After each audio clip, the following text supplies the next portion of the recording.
Yo, what is up? What's going on? What is good, everybody? What's good in the boxing world? This is the midweek report, February 3rd, 2021. And there's like a few things that wanted to go over here and talk about and wanted to, give some takes on it because we got like a few things that have been going on within the boxing world over the past day or so.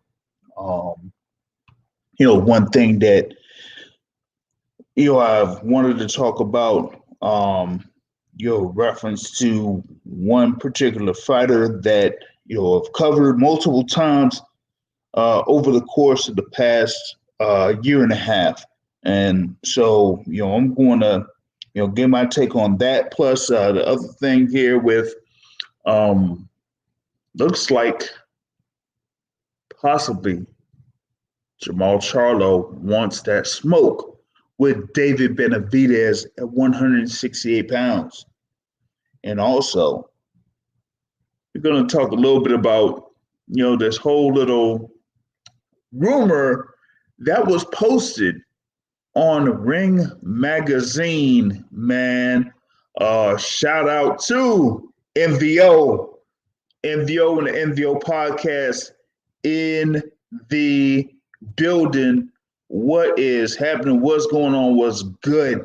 Trying to just get it in here in the evening and whatnot. So, wanted to talk about a few things. Like I said, man, you got one thing that was kind of suggested around the boxing airwaves, actually it's kind of been recent, in a podcast that involved the WBC featherweight champion, longtime WBC featherweight champion, Mr.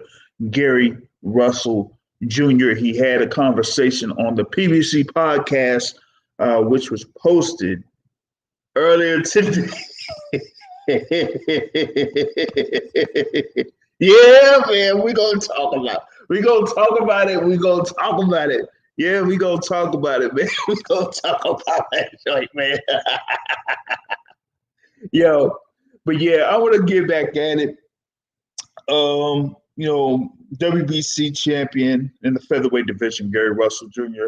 One of the topics that he did talk about was in conversation with the host of the PBC podcast that Mr. Eddie Hearn sent him an offer to fight Josh Warrington. That would have been for a unification fight. And that offer was $1 million. Now, we're talking about a guy in Gary Russell Jr. that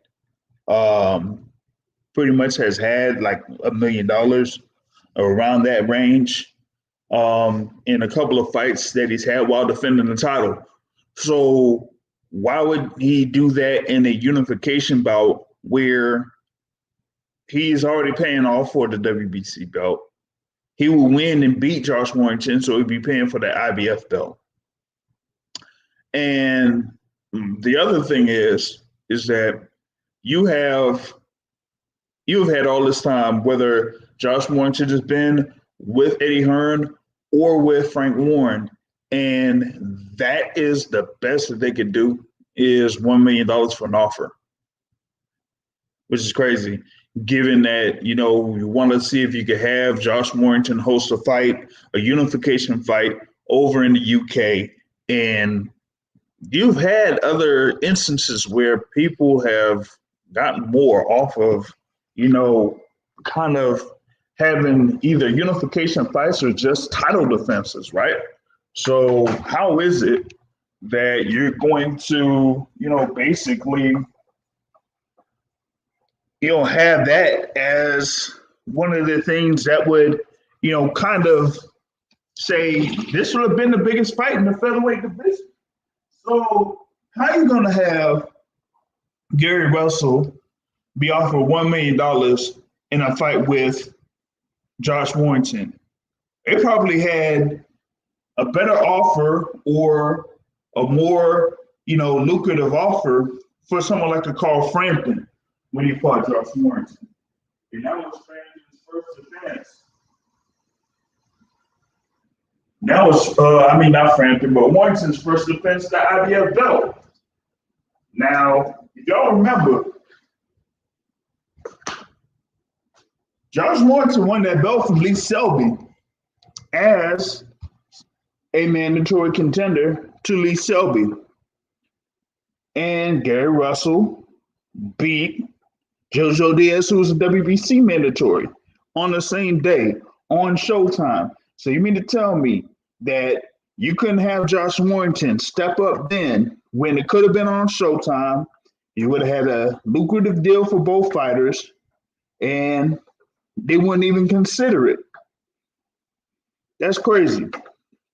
That don't make any sense whatsoever that they would do something like that, And now here we are, pretty much that's been over a year and a half later or 2 years plus since that those fights happened.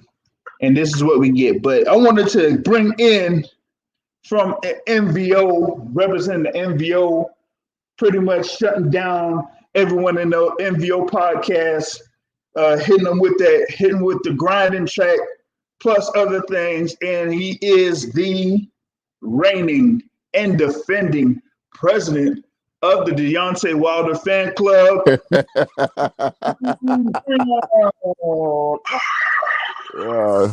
You're like the Black Paul Heyman, man. That was a great intro. I like that, man. My name is Paul Heyman. Yeah, I had to get in on this real quick because I just can't believe the disrespect Eddie Hearn showed the great Gary Russell Jr. Mind you, this was around the time he was throwing money at everybody. They were throwing around so much money. And you offer Gary Russell $1 million when he had just made 1.5 for a mandatory against, what was that, Kiko Martinez? Kiko Martinez, yeah. Yep. So how would you, to me, this tells you that they did not really want to fight. Well, that's one thing, but we're talking about, remember, the same Eddie Hearn that also deals with another fighter that Gary Russell Jr. was talking about a lot last year in Mr. Devin Haney. Yep. And how is it that you've already supposedly talked with Gary Russell in reference to a fight with Devin Haney where the offer would have been 1.5, but I pretty much feel like that I don't even think that he even talked with Gary Russell Jr. in reference to that particular fight. Not whatsoever. No, of course not. Because and look at the fallout. Bill Haney's out. Yep. So listen, the chips are starting to fall where they may. These guys and the boxing public been eating it up. Everyone's been disrespecting the name of Gary Russell. And I know that he's a real one. If he said he want to fight, he really want to fight. But these guys act like they want to fight, and then they make these bullshit offers. The business is never right. And like he said, listen, I'm not hurting for money. I'm not begging for money. He has a lot of things going on.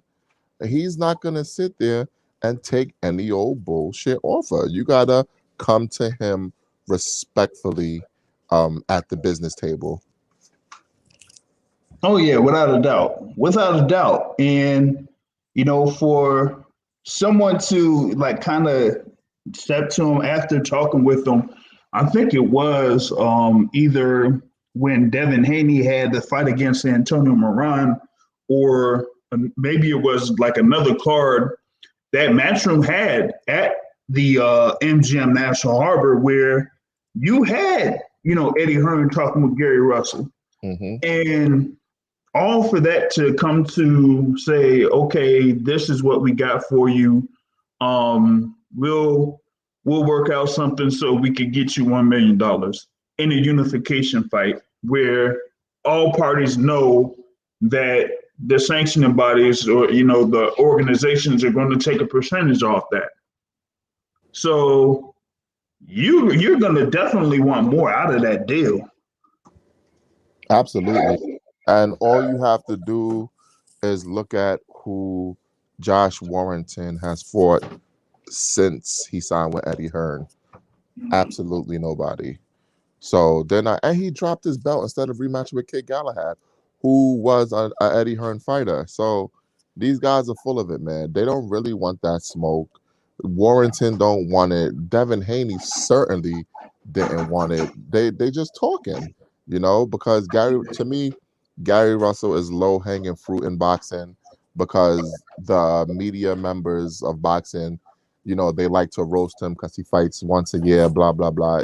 So he's low hanging fruit. So you could say anything you want about him. He's not on social media, so he's not going to respond in a way that's gonna affect the court of public opinion. You'll hear him on a podcast, but you have to be a listener of the podcast to know. He's not all over social media like that. So there's low hanging fruit, but I'm glad that he is speaking his truth, and I can't wait to see him back in the ring. Yep. Yeah, he will, likely go in there against former super bantamweight champ Ray Vargas. Oh, that's a good fight. I love that fight. Who's going to be coming up, as he was like champion in recess, but he's going to, just say, you know what, I'm going to go up to 126 and then, try my luck, against Gary Russell Jr. So he's pretty big too. Yeah, he's 5'10", around like 5'10". Pretty big. But I have a prediction if that fight comes to fruition, I think our boy Gary gonna knock his ass out. Yeah, it's either gonna be a knockout or a straight up stoppage. Yeah, I feel like Gary got so much pent up turmoil, with the tragedy that he suffered, with the stuff going on with Pops, with people lying on his name. I just think he got so much pent up that I just feel sorry for the next person that he's gonna fight, because he's gonna go all out and he's gonna look to make a statement and he's gonna take out everything that he's been going through on that next person, and I can't wait to see it. Yeah, he's gonna, really be strategic and methodical, and show that he wants to, beat down his next opponent, on there. So yeah, I'm looking forward to it too, because he kind of said, like with the Gary Antonio fight, that he wasn't necessarily too happy with how Antonio fought Juan Carlos Payano. Yeah, kind of left them, kind of vulnerable or open in a couple of occasions. Yeah. So he wants to, just say he can just show up and then show out there against, whoever the opponent is. If it's going to be, somebody like Ray Vargas or not, So I'm looking forward to it. He said like he might be, out in the gym. Might be like sometime like 1 or 2 in the morning or something. You know what I mean? They need to be out there running and doing work. So we'll see how that runs in. Yeah, looks like I got somebody else here joining in. One shout out to Major Key for checking in here. What's going on, man? But looks like we got the bodyguard extraordinaire coming in here, and also we got another contributor to the YouTube channel. Been watching in and out, and also had conversations with him. So he's going to be joining us with us. And so we got Terrell up in here and Mickey. So Terrell, I want you to start off, man. What's been good? Hey, what's happening? I'm gonna give you one line straight away. I would not fall asleep on the podcast, and so you got permission to knock me the fuck out.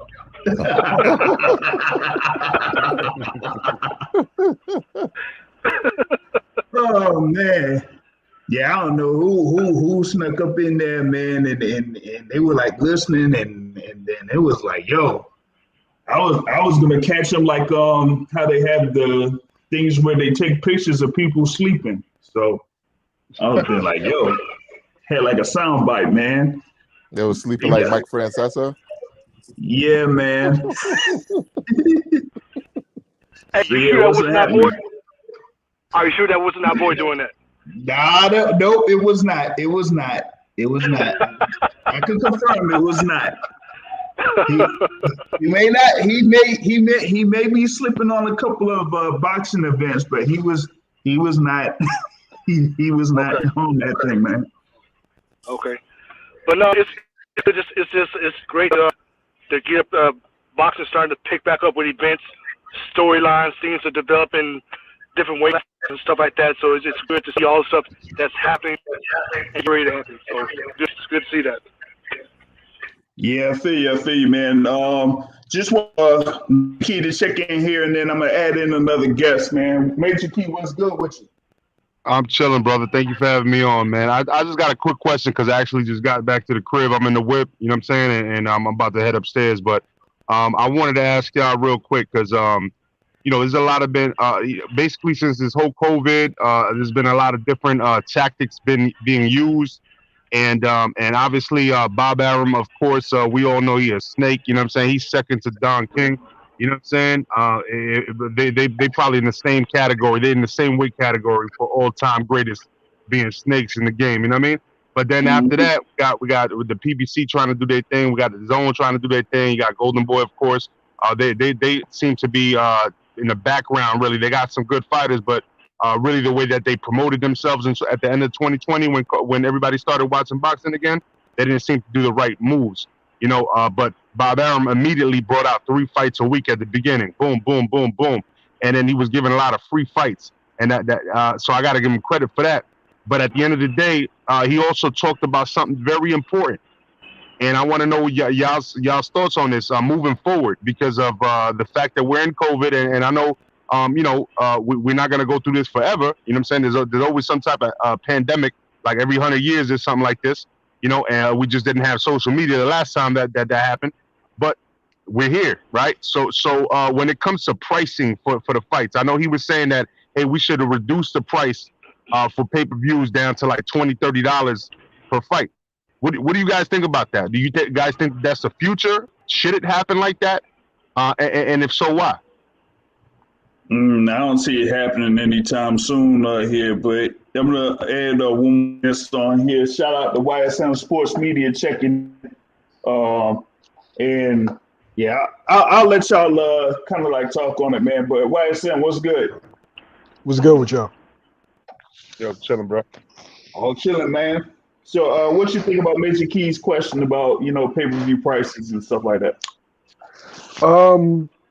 It's actually a good concept, but I don't know how does the split go? And how much does it cost to produce a pay-per-view to even know if that's actually feasible? Even though as a consumer, I would like to pay less for pay-per-view or less for anything for that matter.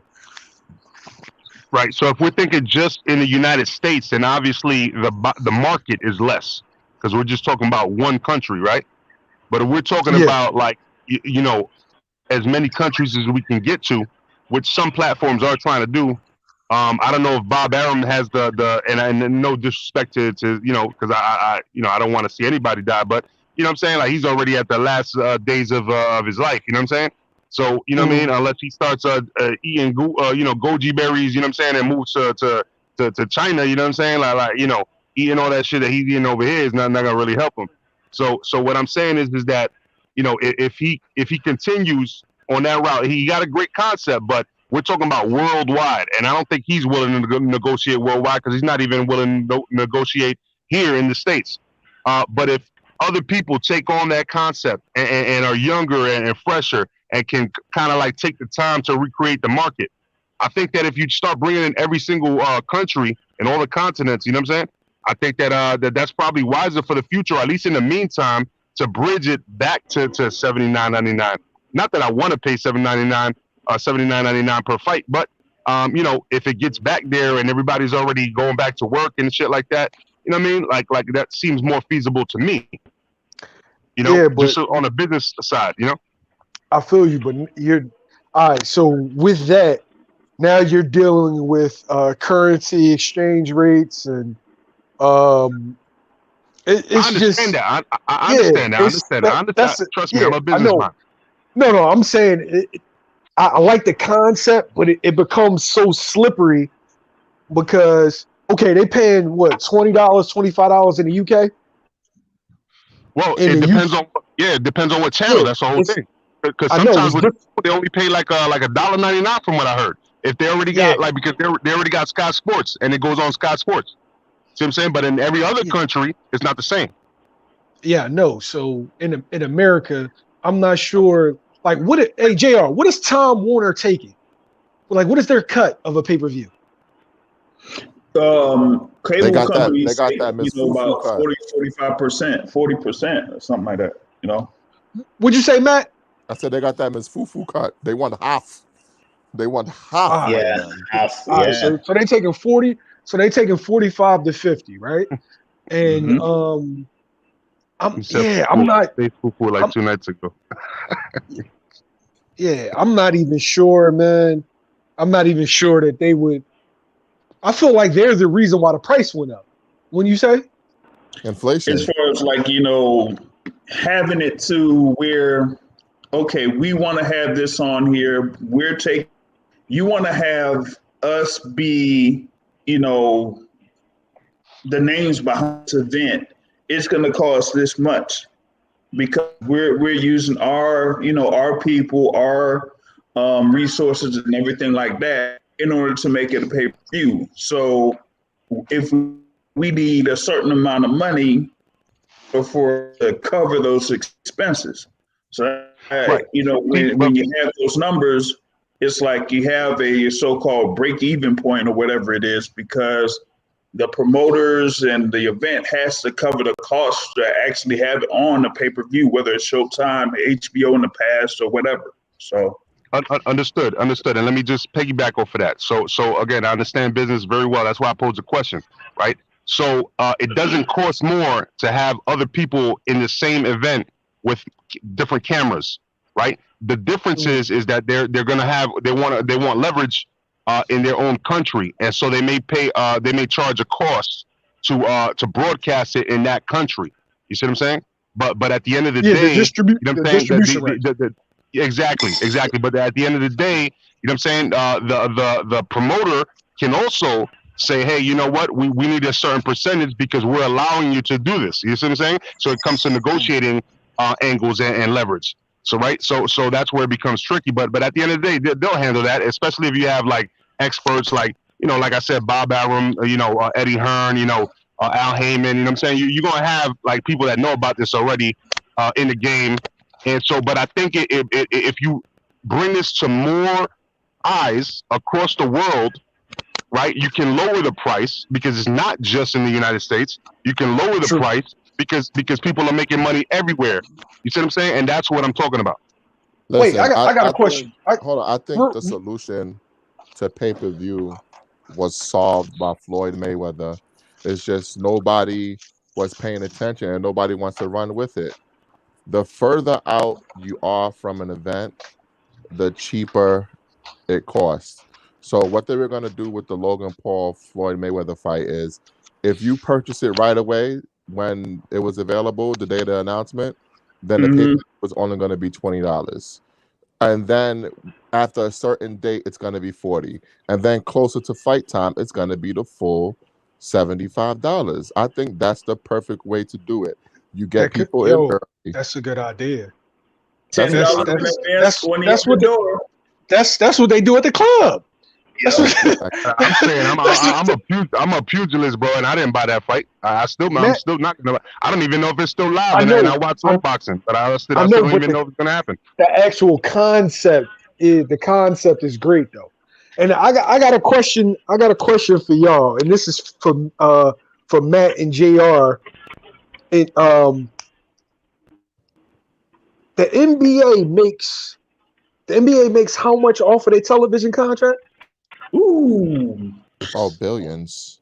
billions. Billions annually, right? Yeah. Yep. ESPN pays a lot. Turner Yeah. Sports pays a lot. Pays a lot. And that's with the NBA too. Wouldn't it behoove boxing to go that route? See, but this is the issue. Look what you just said, the NBA's contract. But then when you say boxing, you're talking about boxing. Boxing is a whole sport. When we're talking about NBA, you're talking about one company within a sport. Whoa. Yes, We're you're talking talking about one company. You think the NBA wait. the only people that play basketball? I said, just No, wait. I Just wait. understood. Yeah, I understood what he said, and the only difference with that, right, is that the NBA has a particular stadium for each team, and they have merchandise which they Yeah. make money off of, like with hot dogs that cost you $10 each. You know what I'm saying? You go buy a jersey, you know what I'm saying, in the building, it's gonna cost you 200. Yeah, exactly. You know what I'm saying? Yeah. So that's the Wait, only difference. But I get I'm his about to concept. give you. I get what you're saying, but we don't have stable I place know, though. but I'm about to further the concept. Wouldn't boxing work better?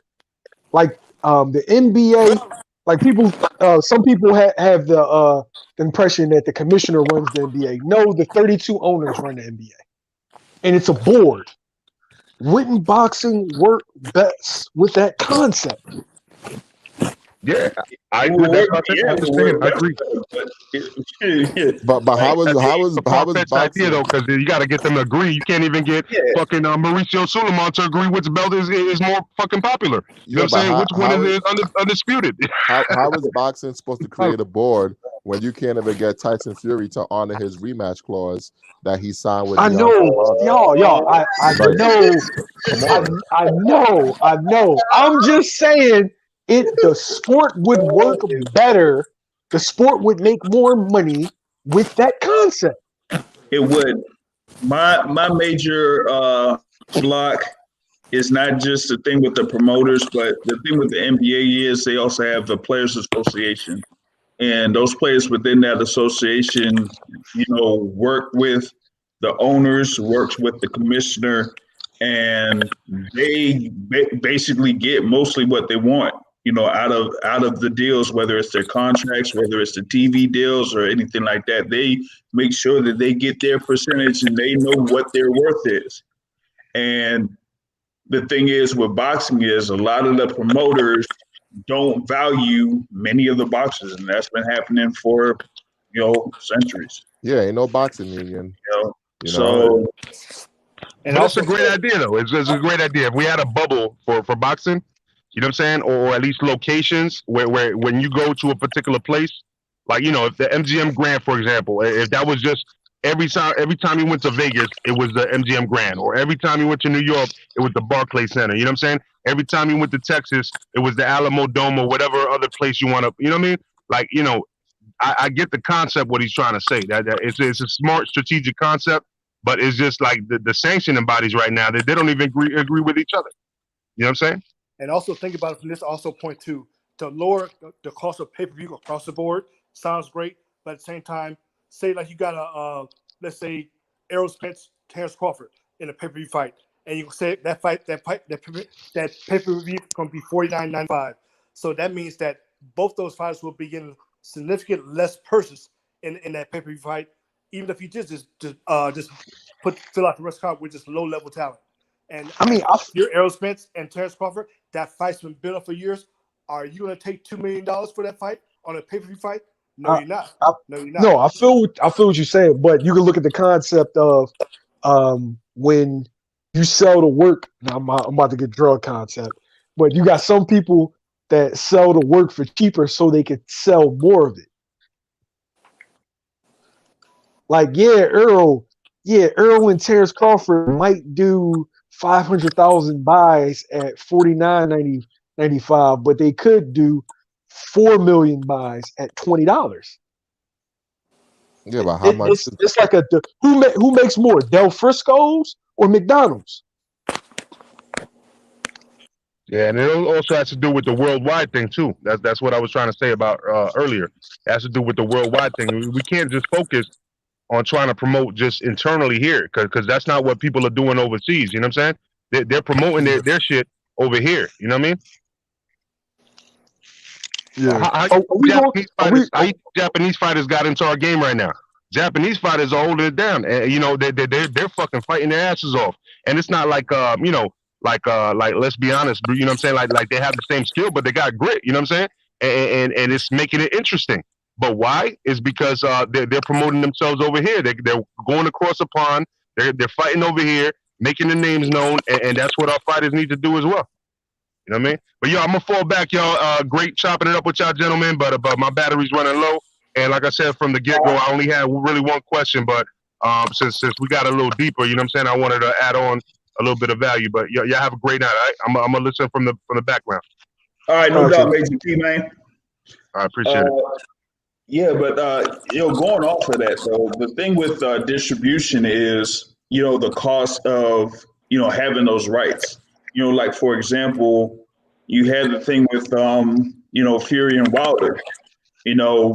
Showtime or Fox and ESPN could be the ones that have the rights in the U.S., but someone else would have the rights outside of the U.S. And so what they would do is they would just basically buy the rights to have the thing distributed on their network. They don't necessarily have to do the footwork and everything as far as like bringing in the cameras and the lighting and staging and everything like that, or the production.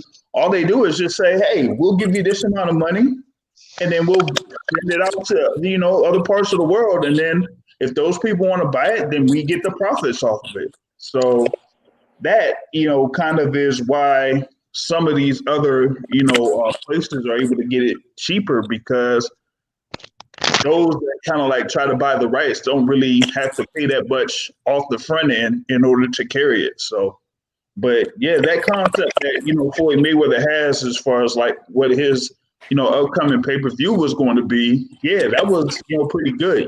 First few, whether it's like 500,000 or whatever it is, they were going to pay like $15 or $20 or something like that. I think it was like $24.99.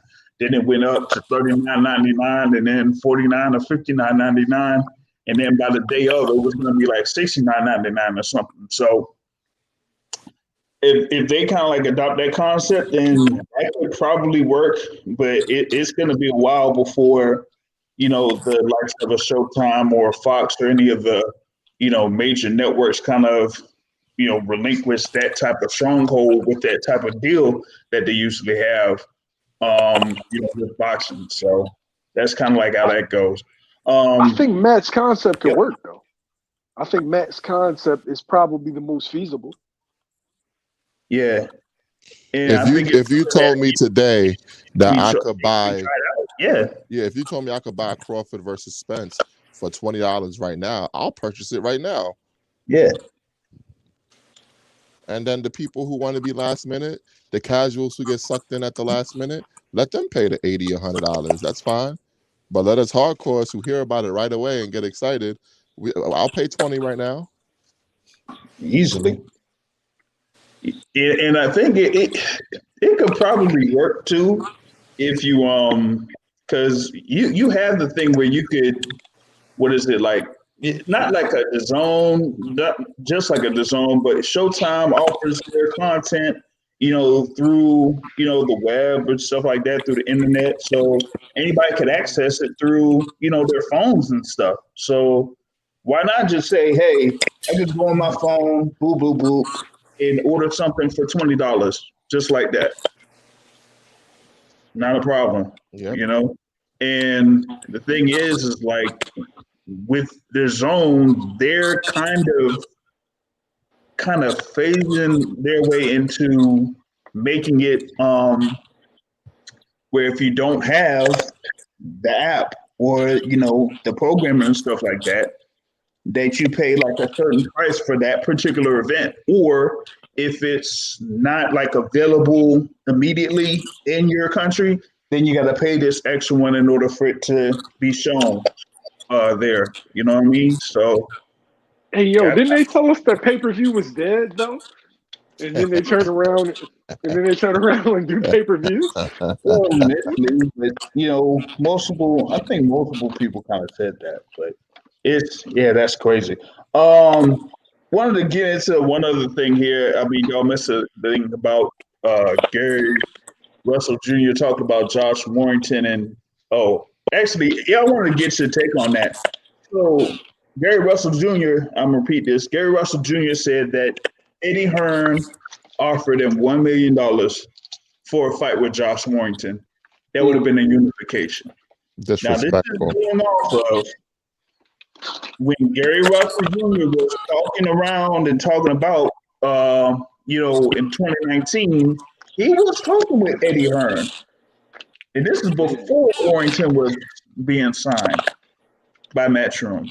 So how is it that you're dealing with Eddie Hearn and supposedly, as I don't believe it, that he could have fought Devin Haney for 1.5, but then you turn around and you offer him $1 million for a unification fight with Josh Warrington, which would have been easily the biggest fight in the 126-pound division. Mm-hmm.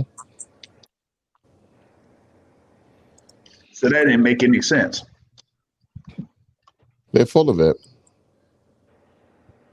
You know the thing is nowadays you offer somebody a purse that they're not going to take, and the average public, right? This is the problem. This is the problem I got with fans.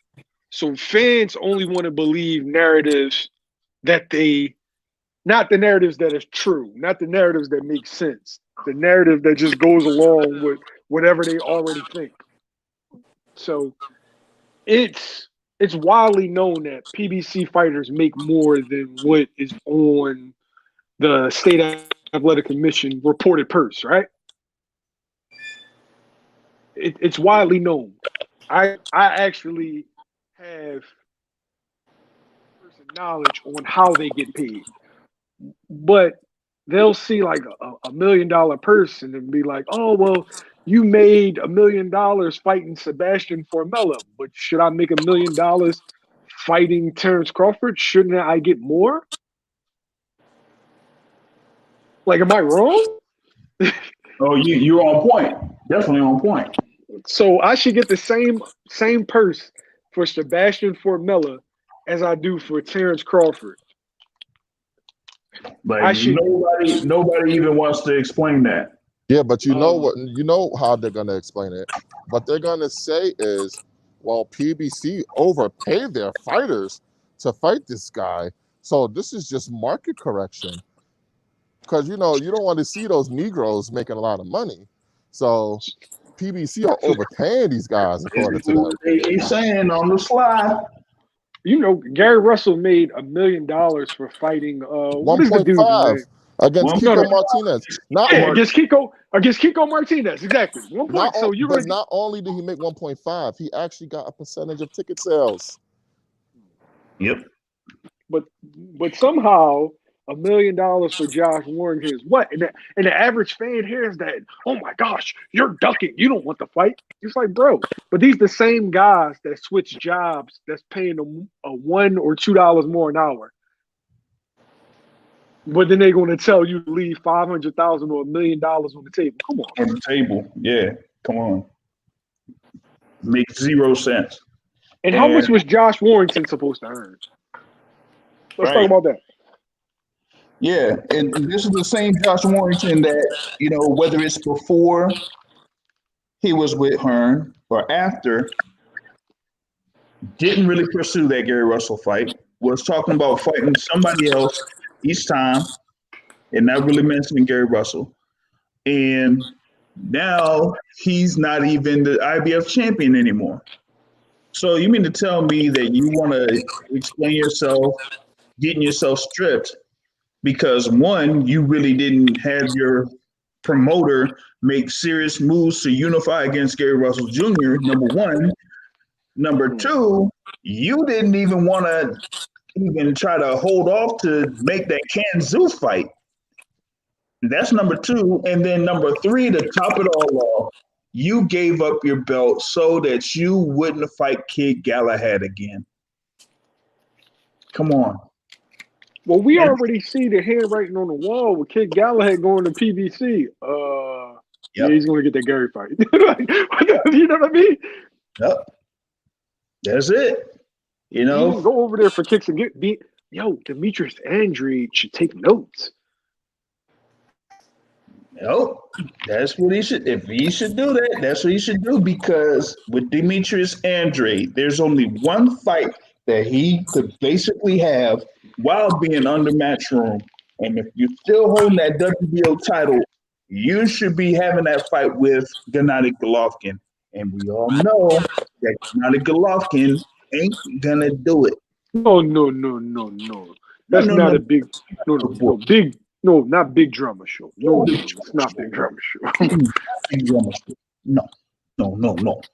So if you know that you're not even getting that Gennady Golovkin fight, what are you still doing out there on or with Matchroom? Unless if you're kind of secure with what you got there at Matchroom. Yeah, I'm going to fight Liam. Come on. For good money. First off, yo, how many dudes is named Liam over there? And how many of these dudes fight? Man, I've only, heard of the two. The two that fought each other, what is it, twice? Bro, so it's like 30 Liams, yo. There's the Liam that fought Tank, there's the Liam that fought Canelo. Liam Wall. It's Liam. It's like, come on, Liam man. Smith. Liam Williams. Yeah. Come on, man. But I didn't even think like fans aren't even going to pay attention that he made $1 million. He made over $1 million fighting. What's the kid named King Tug? Yeah. Oh, you should just take it. You should take it because it's in the pandemic. Come on, man. Like that's just nuts, man. Like you can't even.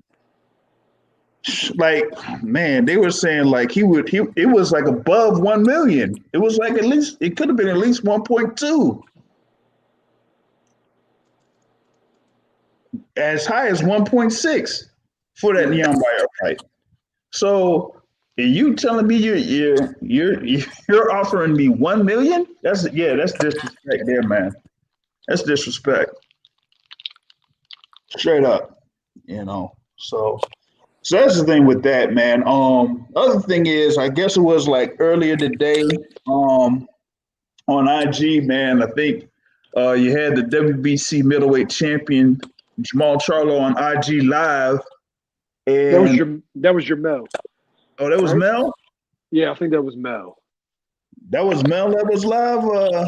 Nah, actually Mel was live, but that was like yesterday. Maul went live today? Yeah, Maul went live today. And he said, yeah, he wants that smoke with David Benavidez at 168. Ooh. Not that neck. I mean, I've been watching. I was gonna wait for this fight to basically happen as far as like with Jermall Charlo after he had his win over Sergey Derevianchenko. If there wasn't any fights that he could make at 160, then he's going to go up to 168, and he has a good number of options at 168. And if David Benavidez says that he wants to stay within 168 pounds, hey, you could have Jermall Charlo move up.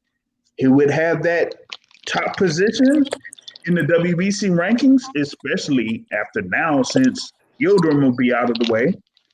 So if David Benavidez wants to go after that WBC belt, then he would have to have that fight with Jermall Charlo. And that would be a very good fight between those two guys. If I'm Charlo, I wouldn't do it. You can't trust David Benavidez to come in at weight.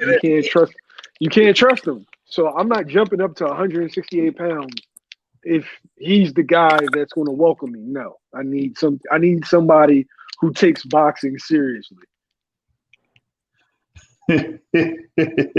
Oh, maybe like a Yo, I mean, I don't think they're gonna have him or Charlo in a potential fight against Caleb Plant. That's not gonna happen. So we might end up facing like shoot, maybe one of the Durrell brothers. I mean, they're gonna make weight. You know they're not gonna test positive for coke. You like, come on, man. Yeah. Are you willing to risk? Are you willing to risk millions of dollars on David Benavidez, bro? Where's this category at, man? I haven't even seen him being mentioned at 168 after he lost to Caleb Plant. Yeah, he disappeared. He basically disappeared, man. I'm like, yo, I mean, shoot, you could have had that, but after he lost that belt, it's like, yeah, he's ghost, man. Like, come on, man. You know, because I haven't really seen much action, coming from him, man. I would have thought he would have said, yo, let me see if I could, try to get another shot, man. But he had the thing though over in Atlanta in 2019, and he lost in that fight against a guy that was 21-5, man. Hey, Yeah, that was the thing where I just got into that arena and saw that. So hey, quick question. Since we talk about 168, what do you guys think about the fact of Edward Berlanga? In the sense, Berlanga joined 175. Yeah, it's 175 there, man. He's around that range, but 168, yeah, because man, I didn't understand that either. Because that was that was David's dad that was talking about that. That he said like, what I want to pull that up though. That was on Twitter, man. Like they had like some type of report about that. And he's saying like he made a call and said like, but there was like something back in reference to Al Heyman. I'm like, why in the world would David Benavidez want to try to have a fight? You sending offers to dudes that's fighting 8-rounders, bro? Like, hey, Terrell, like, is he serious? You sending offers to a kid. Wait, what's the problem with that? What's the problem with that? You a champ. Edgar Berlanga talking about he's ready to fight Caleb Plant for the title now. So clearly he's ready to step up. Listen to me. I'm not disagreeing with Edgar Berlanga needs to shut up. But I'm just saying from the aspect of let's step back for 1 second, all right? So we got Canelo fighting Colin, fighting Billy, and then possibly fighting Caleb, right? And we got Charlo possibly moving up. And you, who can't stop sniffing coke, who can't make weight, is sending offers to dudes with 16 fights who are fighting 8-rounders. Hey, but don't forget, Berlanga and Benavidez are like only 1 year apart. It doesn't matter. There's a reason why there's guys that fight 4-rounders, 6-rounders, 8-rounders, 10-rounders, 12-rounders. Well, Berlanga talking like he ready to fight anybody. So yeah, guess what? He comes in at weight too, right? He does. Okay. He does. Yeah, Bull needs to focus on actual boxing and being a professional than calling out guys that he know isn't on his level. That's a clout chase move, yo. The same way for Berlanga. It's clout chase. You know you can't fight Caleb Plant. I'm tired of these dudes, man. You calling out Ryan. You calling out Tank. You calling out Tank for weeks. I'm gonna knock him out. He needs a footstool. He needs a ladder to hit me. And now it's I got a fight that's bigger than that. And nah, man, that's not your line, cuz. That Gennady Golovkin ass shit. Well, I mean, if he still wants to stick with that, man, I've said that, Ryan Garcia could be an outside chance of him fighting Lomachenko at lightweight. So if he still wants to say that he has a big fight and he's actually serious about that, that's the only option I see. Because ain't no fight with no Jorge Linares is going to be considered as a big fight. I'm sorry, it ain't gonna happen. You know what I mean? So I'm like, yeah, y'all gotta, kind of like lay off that right there, man. So yeah, I'm gonna touch on this, man, since I got YSM on here and Mr. Matt on here, man. Yo, Start your shit, man. What's up with Ring TV, son? Yo, Matt. I'm out.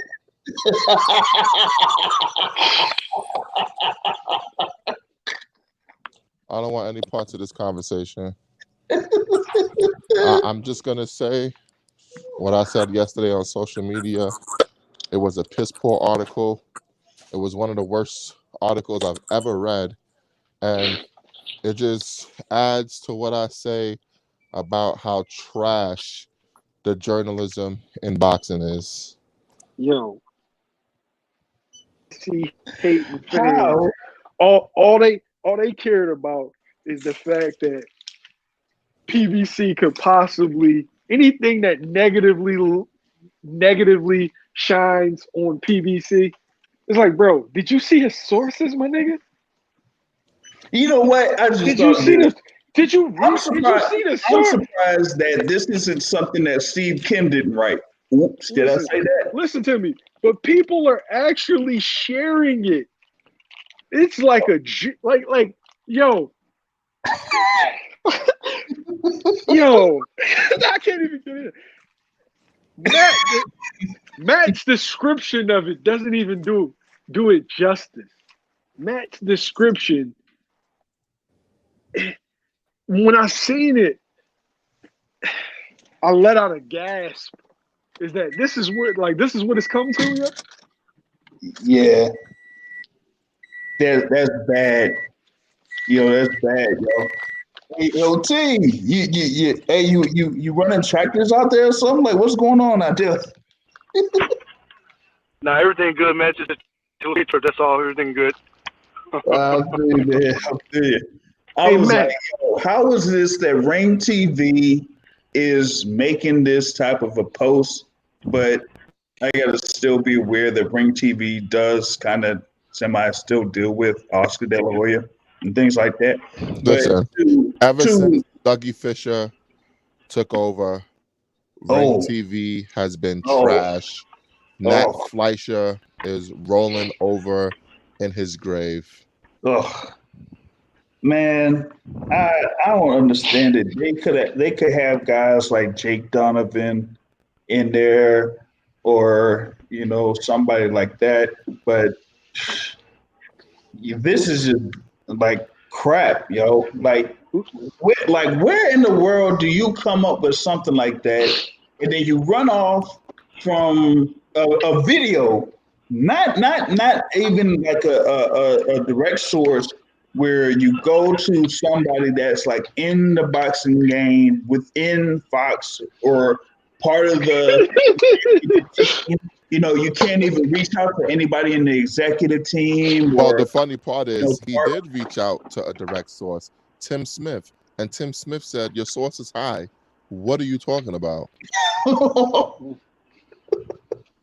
And then they still allowed that article to be published and be I'm not put surprised. on the internet.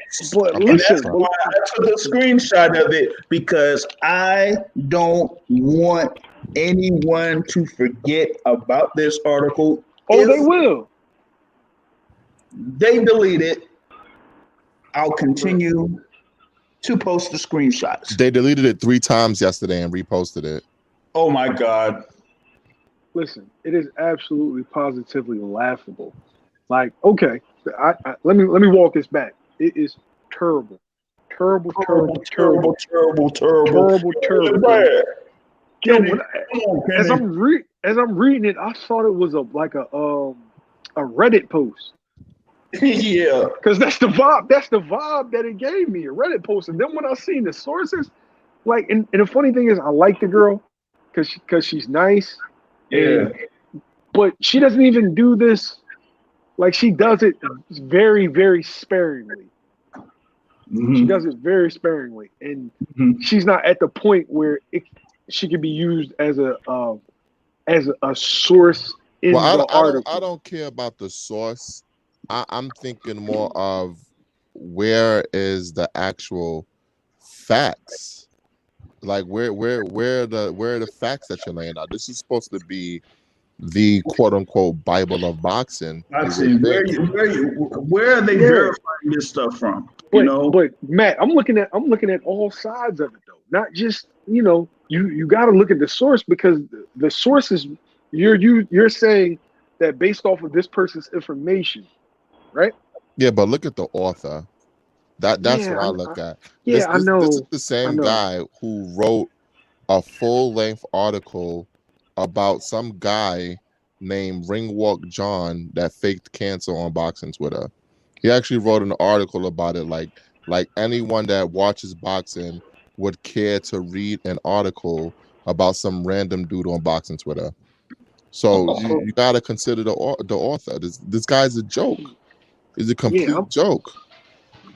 I'm just saying all the way around the articles, the sources, how you supposedly cite a source, and it's like a third party. Yeah, she's a third party. She's a third party. That's my beef with it. It's like she does this, she does it sparingly, but you can't use another outlet as the source for your article. And it's not even a third party if you think about it, because it's a fourth party. It's a fourth party because she heard. It's not like she heard from. Well, I don't know if she heard from Fox. I doubt it. But she heard. It could be fourth, fifth, sixth, seventh party. You know what I mean? Yeah. That just doesn't. Yeah, that just doesn't cut it for journalism or covering the sport. Like, imagine somebody like I said, like a Jake Donovan or Keith Heidick or Kevin Iole doing something like that. I'm just surprised that Ring TV is reduced to playing telephone, basically, where you hear from one person, they pass it on to the next person, to the next person, to the next person, and then you write about it. Yeah, bro, for all intents and purposes, they might as well hire Nika, because if they're gonna use her information as the source for their articles, give her the job. I wouldn't mind that. She's easier to look at than Michael Woods. Yeah, I wouldn't mind that. Give her the job. Like, I don't know if the information is true or not true. I'm just saying, for you to be Ring TV, and for you to use a YouTuber's information for the source of your article, that shows exactly what the quality of the work or the quality of that magazine or that outlet, whatever you want to call it, where it's at right now. It's garbage. It's garbage. It's the National Enquirer. Yeah, that's what I was gonna say. Like the Enquirer of boxing, basically. You know what I mean? Or like the Sun or whatever, tabloid type of things. Like they trying to be like a semi TMZ or whatever it is for the sport. Like, come on, man. But shoot, even TMZ's more reputable than that. Like but then you got guys like Charles Hill. Oh my God. Man, see, I'm gonna roast him. I'm gonna roast him because he still hasn't told me anything about this thing where Raquel Miller is supposed to be part of the card over in Michigan, headlined by Clarissa Shields against Marita Kerr. But on another note, yeah, he got to stop with this whole thing, because he went on, tried to get on Gary Russell. I'm like, you don't want to try that. Nah, buddy. That just don't fly. So I don't really talk about that all too much, but I'll get back at him on it. But the thing also is one last thing I was going to go into is like Mikey Garcia. Seems like he's running out of options as far as like where he's at, in the welterweight division. But I've kind of said that he should have fought your Dennis Ugas already, where he wouldn't necessarily have this problem, because I said when that regular title was vacant, he could have fought your Dennis Ugas, but for some reason it seemed like he was, missing in action. So now he's like, maybe I could fight your Dennis Ugas, or I would like a rematch with Errol Spence Jr. or For what? or I could fight.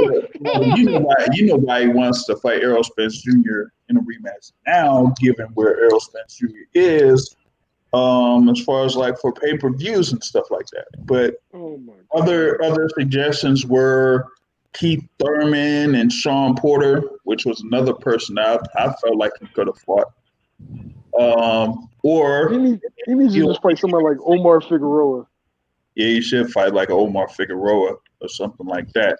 But he won't do that. I don't think he'll do that. So he might be held out again. I mean, I know that he had the thing where he lost his mom last month or a month ago. But right now he's like kind of running out of options in the 147-pound division, and it looks like he just does not want to move down to 140. He has a lot more options at 135, and he won't do that. So, Red Glove says, man, I don't think he has faith that he can beat Ugas. He probably can't. Probably.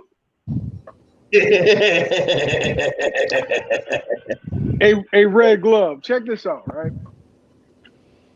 Mikey can't beat any top 10 welterweight. He could beat Ugas. No, he can't. I believe in Mikey. You guys see, here's the thing. Well, you guys are basing their opinion off him getting his ass kicked by far the best welterweight in the world. No, I'm not. Because he beat Jesse Vargas. Who? Yeah. Who? The model, Rick Martel. The model, Rick Martel, man. Bro, I'm gonna name 10 fighters right now, welterweight. You tell me if Mikey beats them. And be honest. He already beat Lipinets. Lipinets is not a top 10 welterweight. Yes, he is. Come on. All right. No, he's not. Okay. No, he's not. Okay. Because Mikey, he's not a top 10 welterweight. I'm sorry. The dude that got waxed by Castillo Clayton, a dude we never heard of. I heard of Castillo Clayton. You guys are casuals. I don't believe you. You guys are casuals. I don't believe you. Oh, as a matter of fact, you might have heard from him because we know you don't really watch U.S. boxing. You know you're overseas guy.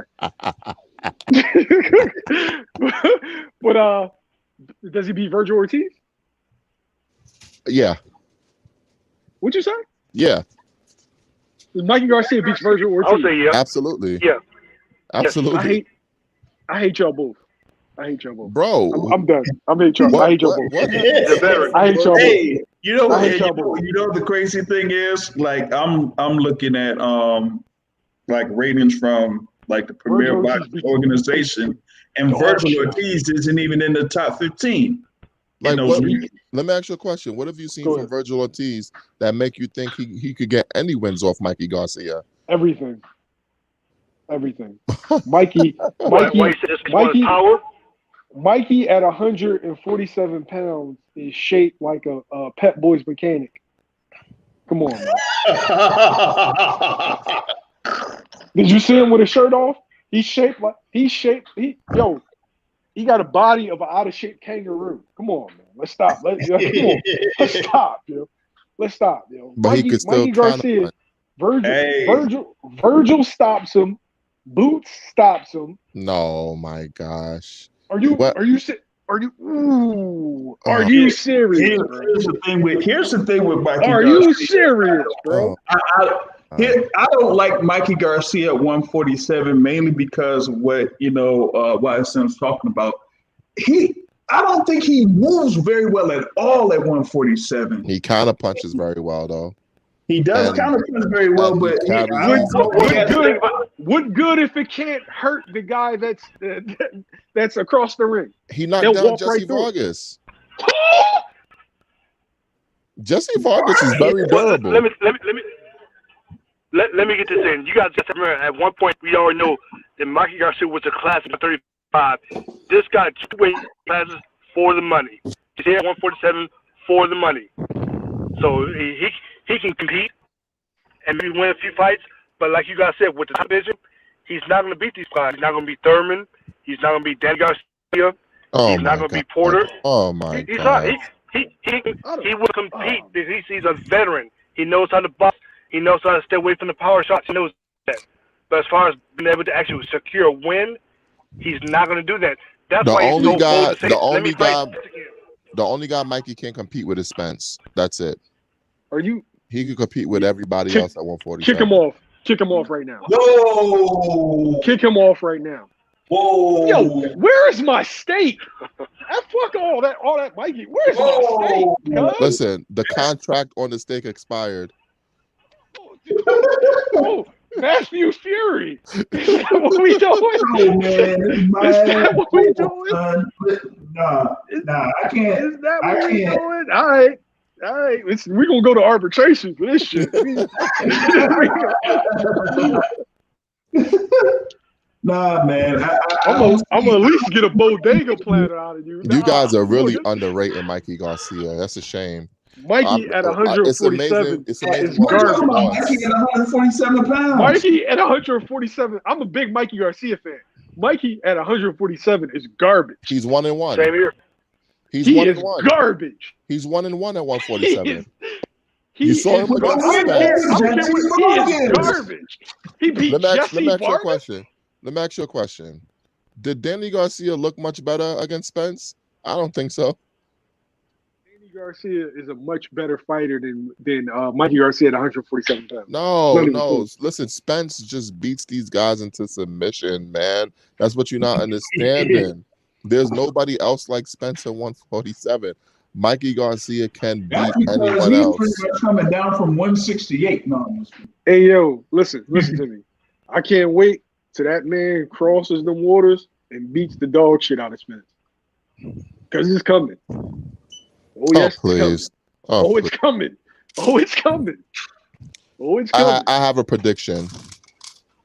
If Bud Crawford Pain fights, better be your prediction. If Bud Crawford fights anyone worth a damn in his next fight, he's gonna lose, and we won't even get the Spence fight.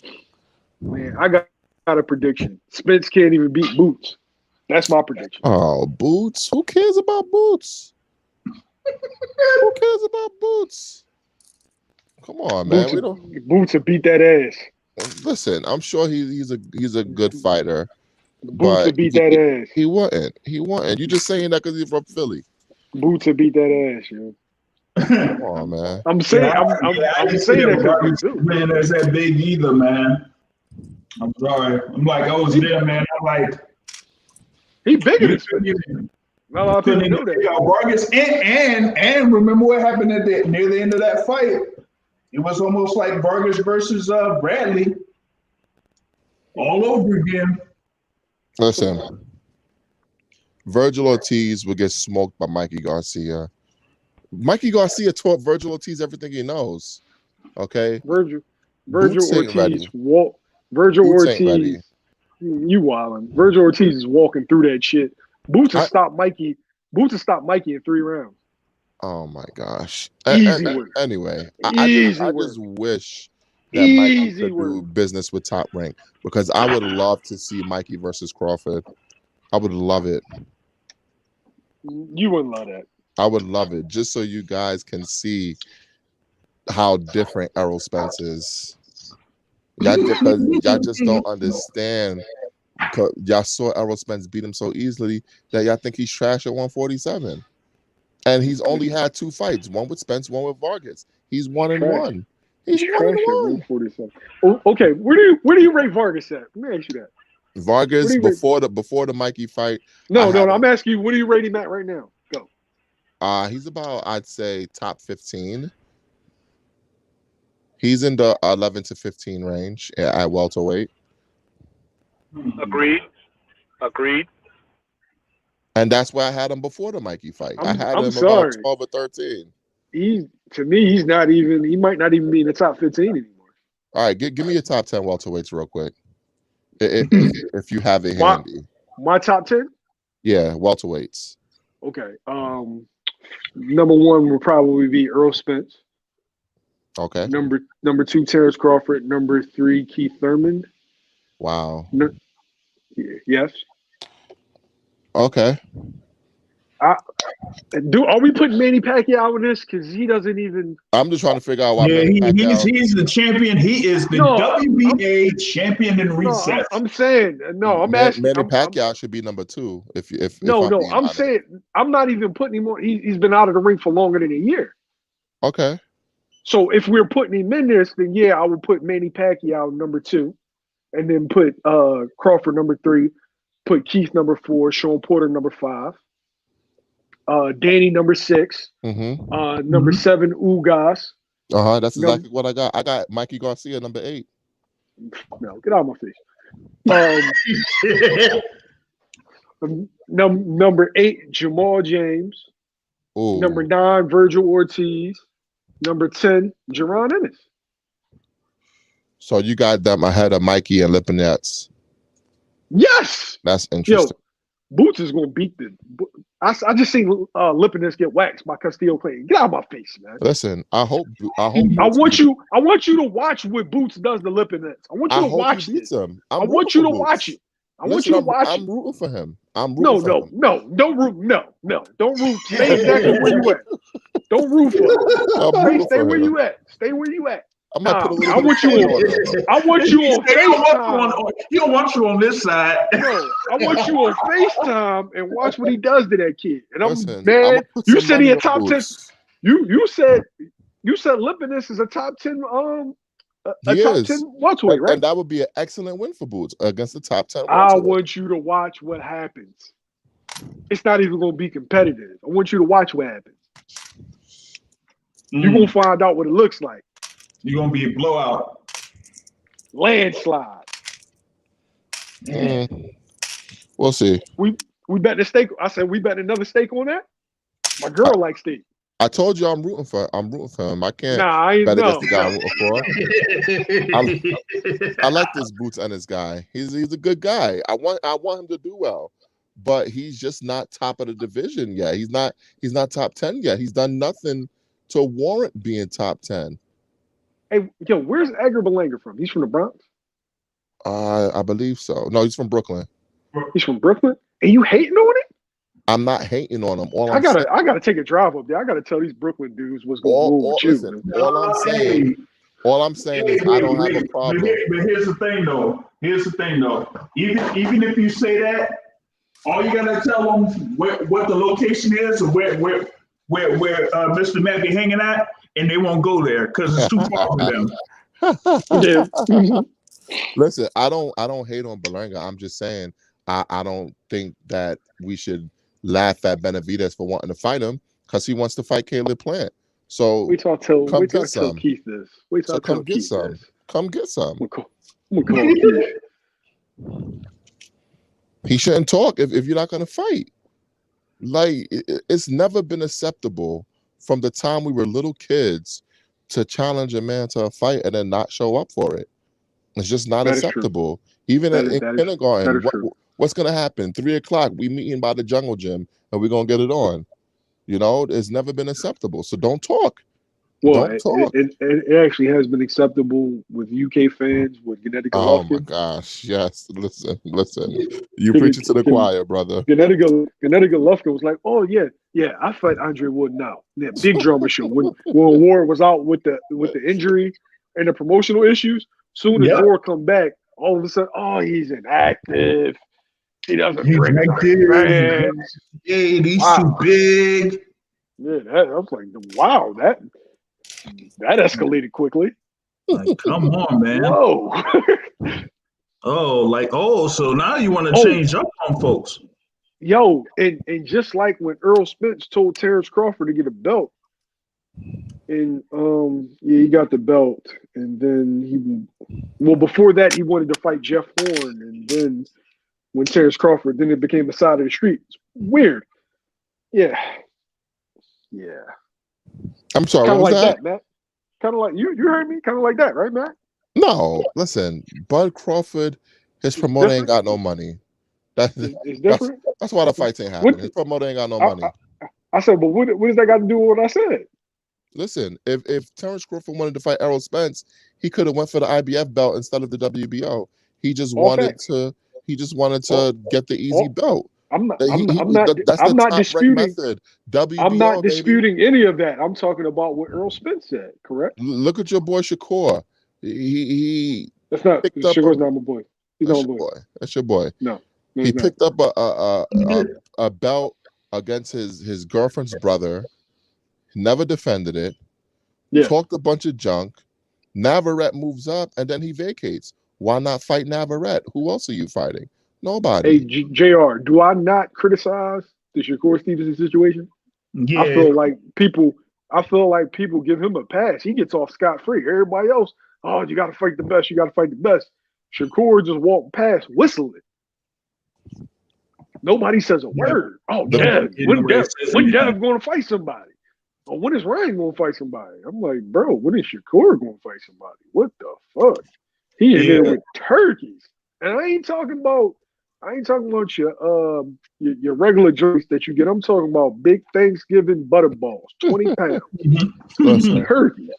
Only thing I know about Shakur is that so far the best fight he had was in a gas station. So I don't want to hear nothing from him. I don't want to hear nothing from him. Yeah, shout out to Red Club, man, talking about Berlanga, saying that he got to fight someone with the pearls. Like I said, he's only been in 2 8-rounders so far. So, shoot, he can't even fight like a Steven Nelson, because Steven Nelson's been in full 12s. Yeah. And they're talking about him possibly fighting like a Gabe Rosado. Like, no. That's a bad fight. Gabe Rosado fights full 12s, you know? Why don't he fight David Morrell? Two young guys. What? Two young guys with limited professional experience. Fight David Morrell. Yo, wait till I tell Brooklyn this, man. You ain't never gonna be able to come back. You trying to get the next Rican Messiah killed. Listen, that dude is an animal. He is, man, look. Ain't nobody gonna look his way, yo. He the dude that grabs the rest of the guys at 168 girlfriend's butt, and everybody just act like the shit ain't happening. Yeah, ain't nobody gonna look his way. They gonna keep on walking. Yeah, Morrell is who you think Boots is. Oh no. Hey yo, check this out, right?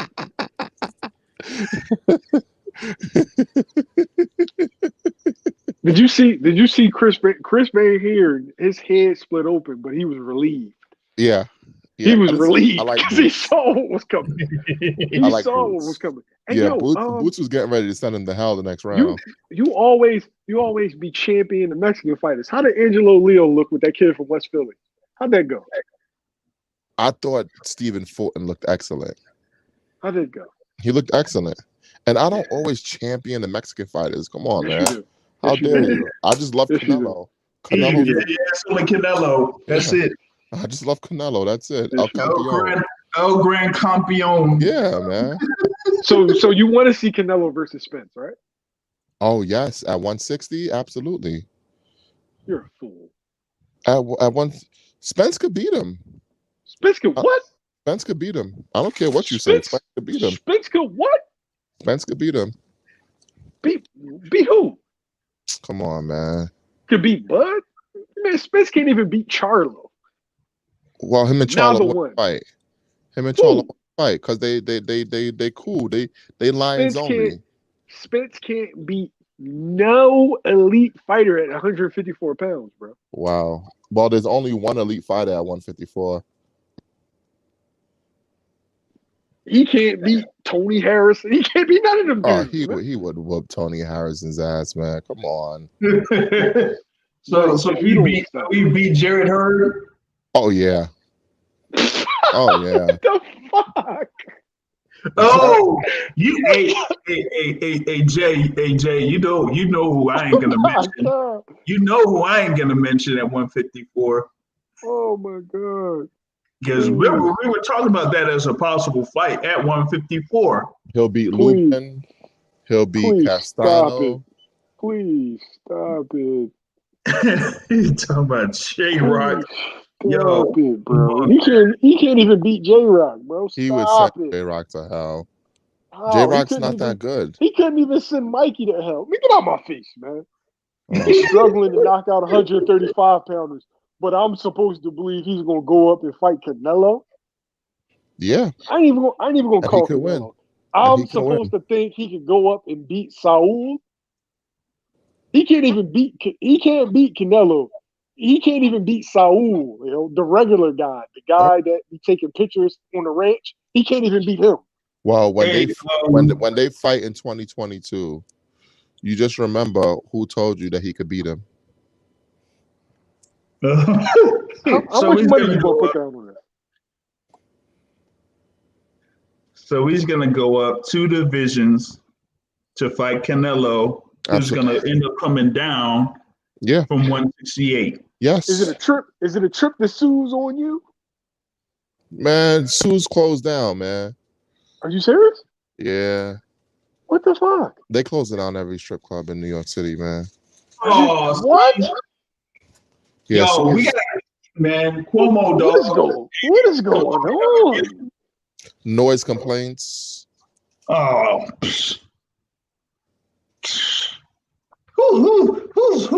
Who's staying out there then, man? Like, come on. Exactly. How do they expect me to not make noise when I'm in the champagne room getting my shit mopped off?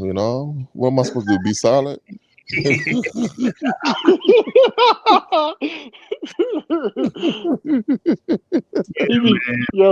singing "Love TKO" in the champagne room. Oh man, yeah, that's madness, y'all. Yeah. I had no idea that YSM was a spectator. This is crazy. I'm a spectator to think that because he can't beat Canelo Alvarez. And you think that Bud could beat him too for some reason, and you think that Boots could beat him for some reason. Like what? Yeah. Oh my God. No, if you want to ask me about other guys, I'll be completely honest with you. Now, Boots is a freak of nature, and you just don't know it yet. He's a freak of nature, bro. We'll see. We'll see. I'm telling you now. I hope you're right. I hope you're right. I want you to revisit this conversation. I hope he's you're a right. freak. He's a freak of nature. Like we talking about, once in a generational type of ability. Oh my! That's not a okay. Yo, stay out those boxing gyms, man. It's clouding your judgment. Actually, stay out those local gyms. No. I'm okay. So wait, you telling me stay off those boxing gyms? Yes. So the actual place that boxing occurs. Yes, because read articles. It's clouding your judgment. I should just read articles. But here's the thing, though. Spence basically got his name out pretty much like how Boots is starting to build his. Listen, Jamil saw Ennis do like a body shot challenge, and he fell in love ever since. Now all of a sudden, Ennis is the greatest thing since sliced bread. Now I'm gonna start calling him Pernell Whitaker. All right, so first, I knew I used to watch his brothers. Mm-hmm. His oldest brother be Gabe Rosado, and they would always tell me that he was like the one. Right, so he's in the amateurs, and I'm hearing, and then I see him fight on TV, and then I go to the gym. I didn't realize he punched as hard as he does, and then I watched the 147-pound weight bully.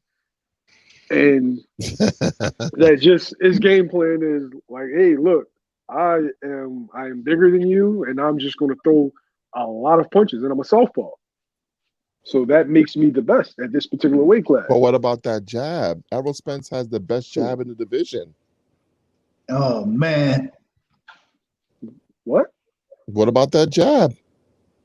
That jab keeps everybody honest. It's a solid jab, but bro. All right. Well, what about that footwork going backwards? He better show out versus Lipinets. That's all I'm gonna say. He's dog Lipinets, bro. Wait. Let me ask you a question. Did you have him stopping Mikey? Who? Spence? Did you think Spence was gonna stop Mikey? Yes or no? Yeah, I thought he was gonna stop him. Did you have him stopping Sean? Yes or no? And mind you, I remember. No, I don't know. You don't, Sean. Bro. Don't Stop do it. Football, Sean. I don't know. JR. JR. He's just gonna sit here and lie. First of all, I'm not here to talk about the past. Okay, let's get that straight. Okay. Yeah. Second of all, I don't remember. I really don't remember, but I don't think so. But Mikey knows how to fight to survive. He wasn't fighting it to. If he fights Boots or AD, might have to resort to that. Listen. Mr. Mike, what's going on, man? What's going on, fellas? I was listening. I wasn't gonna join the show because I was enjoying myself listening, but then y'all started getting too funny for me, so I had to join in. And I want to mess with Jamil for a second because he talking about Spence and Canelo. So you said Spence can't beat Canelo. Fair? Spence couldn't beat Canelo in Chinese checkers. That's what's up. And you said that Terrence could beat Spence. I think it's a 50-50 fight, but I favor Terrence. But you favor Terrence. Do you think Terrence could beat Canelo? Fuck no. Are you saying styles make fights here, or like what's the no for no Spence? All right, so Terrence and Spence are both too small for Canelo.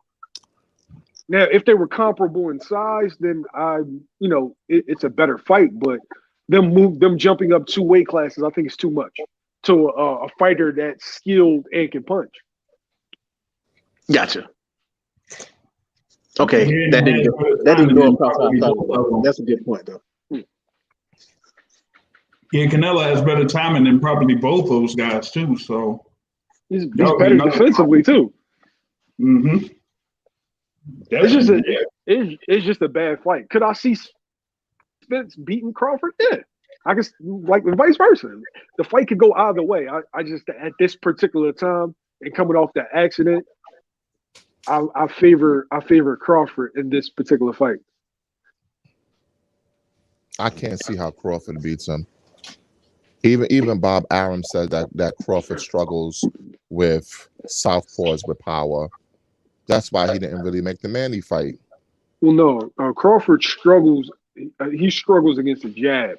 That's his biggest problem. He can't defend the jab. His answer for everything is turning southpaw. And the issue with Spence is Spence can't activate his offense unless he touches you with a jab.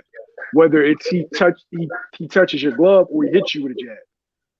So both of them have their flaws. It's just going to be interesting to watch. Well, we ain't going to see it anyway because if Crawford fights somebody with a pulse, he's going to lose. So don't get your hopes up. Would it be Virgil Ortiz if that fight happens? Which I doubt. No. Virgil Ortiz listen, he's a nice kid, but he's too green. He's way too. Hey, fellas, I gotta go. Just to let y'all know, New York ain't shit, and I enjoyed myself tonight. I'll get at y'all. That's definitely a Philly statement right there. All right, there, Jamil, man, he's out. But yeah, man, that thing with Spence possibly fighting Canelo. You say 2022. I mean, they were. I threw it out there after Canelo beat Callum Smith, but a lot of people kind of like dismiss that. I'm like, well, it's still within the realm of possibility because that could probably be or end up being the biggest fight in boxing. Oh yeah, that's the money fight. That's the real money fight in boxing. Yeah, I mean, and you see now with the numbers from the gate for Spence. against Danny Garcia was about 2 million plus 2.3 million, 8. Yeah. So do that and you go off those numbers, pay-per-view numbers, man. They gonna build off that. All they needs is just, a couple more fights and that's it. I mean, he's gonna be good to go, going up to 160 if he wants to. So that was the thing about it, man. Man, I was gonna just wrap it up here in a bit, man. There's not much else that I could basically cover up to this particular point that we haven't talked about. You know what I mean? So that pretty much kind of closes out for the midweek report. Although maybe our brother Terrell may have a question, because he was saying something about something happened on the latest podcast that had Terrell Terrell's proverbial antennas up a little bit. So he had asked a question. I don't know if he wants to repeat that question on here or not. So, Mike, let me ask you a question. During the last podcast on Sunday, did you take notice of anyone that was actually snoring on the podcast repeatedly for at least a good minute, off and on? Snorting? Snoring. Oh, snoring. Yeah, definitely. Just knocked out. Sleep. Because I didn't get a chance to call in, but I listened to it. I listened to it on the following day when it's available. And just as I was going along with it, I said, "What?" I said, "Hold on." I actually had to rewind that just to make sure I was hearing what I was hearing. I was snoring. Somebody was definitely. I didn't say you, but somebody was definitely slumped over asleep during the podcast. And it wasn't a boring segment. It was just regular boxing talk on what was going on. But that would definitely be a first as far as since we've been hosting the show. I never seen someone just slumped over asleep during the podcast. If I fell asleep, then I probably was tired. I don't know. How you wouldn't know if you fell asleep? I didn't say it was you. How you wouldn't know? How you making me question myself. How you wouldn't know? I think I felt tired during the show. I think I was tired during the show. Yeah, but I'll say this. This wasn't this wasn't an instance where I caught Mike. I don't think it wasn't Mike because there was another person on the line. Oh, okay. And, thank you. And I had put him on mute because I heard the background, and that was some unidentified caller that was listening in, and I guess they weren't necessarily too interested in the content or whatnot. But I caught him anyway. That's kind of how things go in sports talk shows. It happens in other talk shows that are out there and whatnot. So that kind of is how it goes. So hey, it is what it is. But we'll be back at it though. Maybe on Sunday. Probably not, since you have the Super Bowl and there really isn't any action going on. So I'll let you know if there will be a podcast on Sunday. But in the meantime, though, bring it close to it is about it's a little bit after 10 o'clock East Coast time, man. So I will be out and about, and I will catch y'all later, man. Thanks to everyone that was listening in on this midweek report, and thanks for everybody that was joining in on the conversation. That note out, we out. Peace. Peace. All right.